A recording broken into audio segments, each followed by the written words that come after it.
I'm Richard Lloyd Jones, and welcome to Thinking with Somebody Else's Head. My father is fond of saying that the problem with human society is that we were born without an operating manual. Clever, I thought, once, but then thinking more carefully, I realized it's actually not true at all.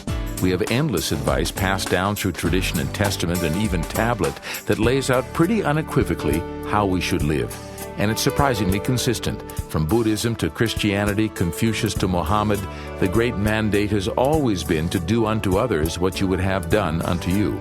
So it's out there, and it shows up again and again in social conventions and cultural upbringing and even on fridge magnets and coffee mugs. Constitutions and declarations and proclamations for centuries have laid it all out. This is not the problem, Dad. Our problem is we don't want to follow it. Yes, it's an obedience thing. When confronted with what we should do, we human beings like to say, "Oh yeah? Who says so?"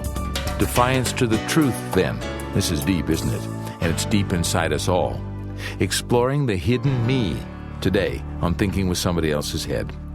Our topic today, exploring the hidden me, is extraordinarily relevant given the enormous projection going on all around society. From social activists blaming society's problems on the others in corporations or governments or secret societies, to conservatives bashing liberals and vice versa, to Palestinians blaming Israelis, Israelis blaming Palestinians, to everyone blaming Syria or Iran, there's a prodigious amount of finger-pointing going on at the moment. Always has been in human society, actually. A lot of this is stimulated, of course, by the sickest among us, those in power particularly, but it also occurs because we understand little about psychology and psychopathology.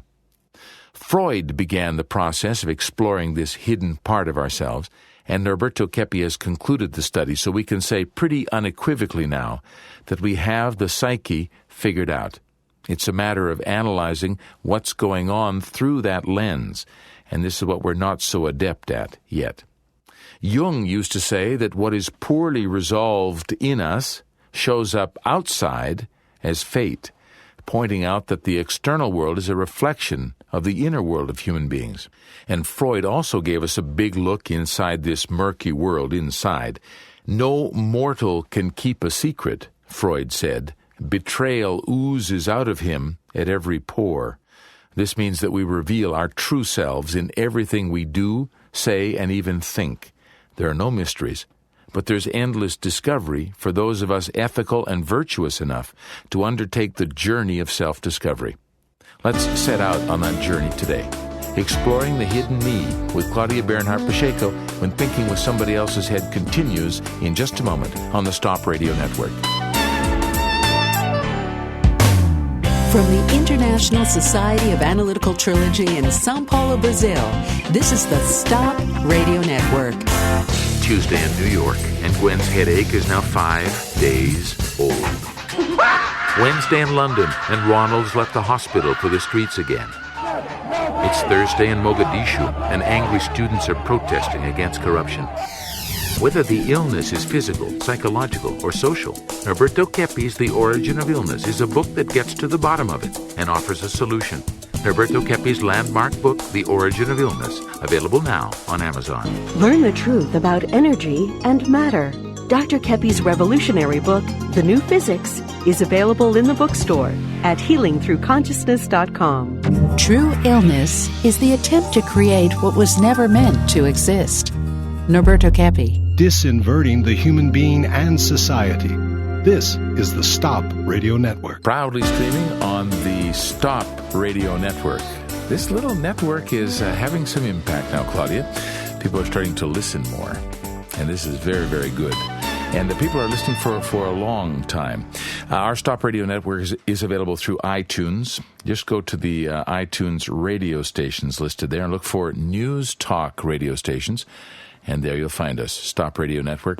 Also on our sites at healingthroughconsciousness.com and stopradio.org. It's a lot of websites to remember. So if you want to go just through iTunes, that's a great way to do it.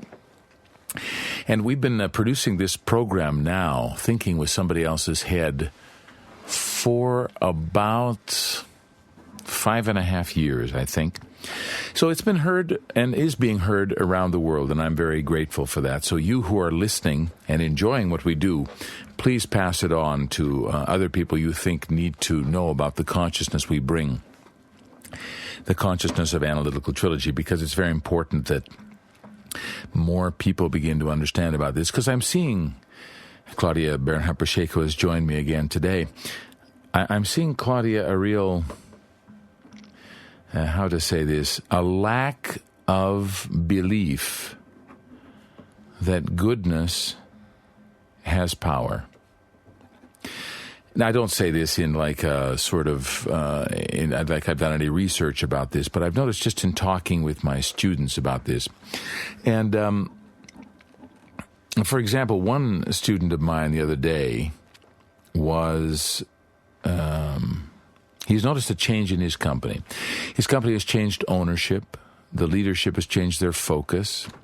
And where he was one of the primary directors in this company for a long time, focused on building a real foundation for the business based on developing really good people, developing really good systems, working to develop effective teams that could deal with all the problems that they were facing.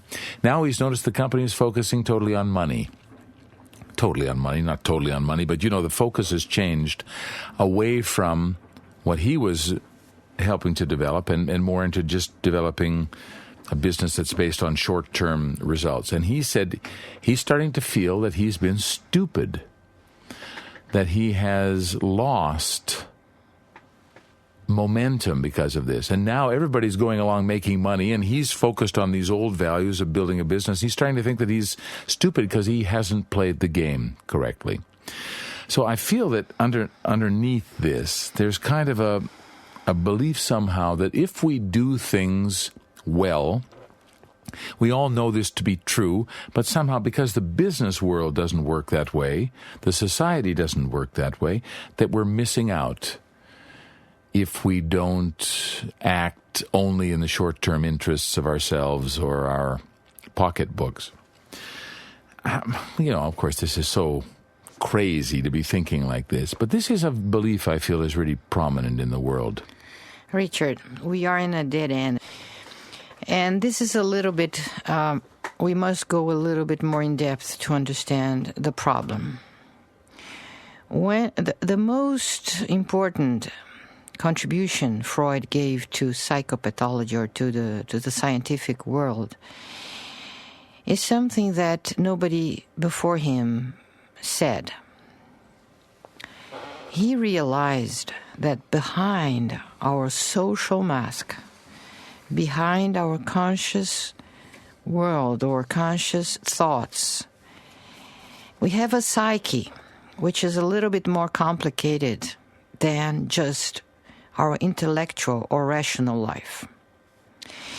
He realized that behind this social appearance, every person, no exception, has a kind of hidden ego or a hidden me, which is sometimes very different from what we think, from what we expect. And this hidden me desires and wants and has intentions that are not approved at all by our ethical system or society. But Freud put that thing in terms of sex. So he saw most of the problems sexual-oriented.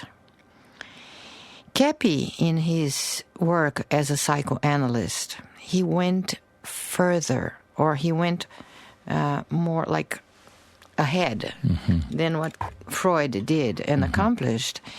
And he realized that the true me, which is hidden, is not really only linked with sexual, immoral, perverted desires. This is just a small part. What is worse is the ill feelings, the ill intentions, we have in this latent kind of being, or this latent kind of me. So we hide within us this other me, which is many times the opposite of what we think we are. So this is an enormous contribution that psychoanalysis brought, but unfortunately, more superficial psychologists and psychoanalysts and more materialistic psychiatrists, physiological oriented, they deviated from this incredible discovery that Freud brought. Because what Freud realized is that if one gets in touch with this latent ego, this latent me, if we become conscious of this, we can heal a lot of diseases. Not only neurosis, which during that time was mostly hysterical phenomena or obsessive compulsive behaviors, but also psychosis, as Kepi puts it, and also psychosomatic illnesses can be healed if we get in touch with this latent ego. And by latent, I think you're meaning like hidden too, right?